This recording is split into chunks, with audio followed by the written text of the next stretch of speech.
Hello guys, எல்லாருக்கும் வணக்கம். இந்த ஒரு வீடியோவில் நாம் என்ன பார்க்க போகிறோம்னாக்கா, இருமுடியில் என்னென்ன விஷயம் இருக்குன்றது தான் பார்க்க போகிறோம். சாமி தரிசனம்லாம் முடிச்சாச்சு. நம்மக்கிட்ட இருந்த பெட்ஷீட்டு கீழே விரித்து போட்டு அரிசிகள் மற்றும் தேங்காய் எல்லாமே இருமுடியிலேருந்து எடுத்து வைக்கிறோம்.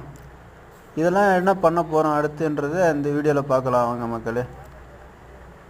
தேங்காய் பார்த்திங்கன்னா இது மஞ்சள் மாங்காய் தேங்காய்னு சொல்லுவாங்க. இந்த மஞ்சள் மாதா கோவிலில் இதை உருட்டி விடணுமா.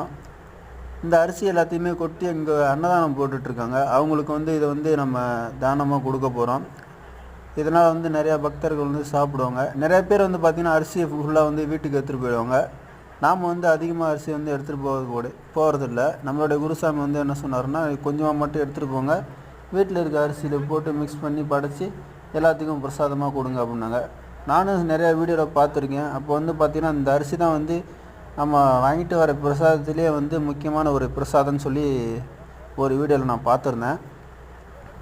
அது உண்மையாக பொய்யான்னு தெரியல. இதை பற்றி உங்களுக்கு ஏதாவது தெரிஞ்சதுன்னா மறக்காமல் கமெண்டில் சொல்லுங்கள் மக்களே. இதுதான் நம்மளுடைய இருமுடி பை.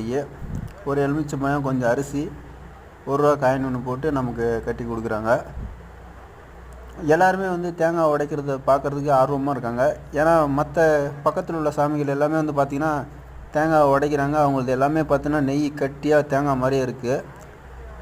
நம்மளுடைய பயணம் நேற்று இருமுடி கட்டினோன்னா நாளைக்கு போயிட்டு உடனே சாமி தரிசனம் பண்ணிட்டோம். அதான் ஒரு நாள் தான் தரிசனம்.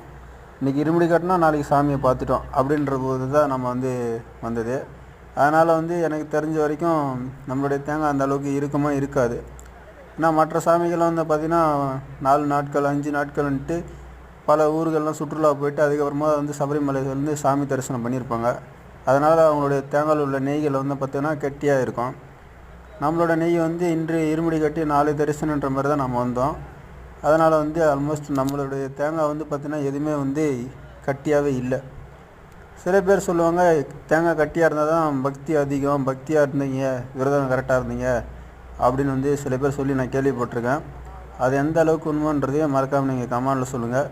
Okay guys, thank you for watching all. Thank you. Bye bye.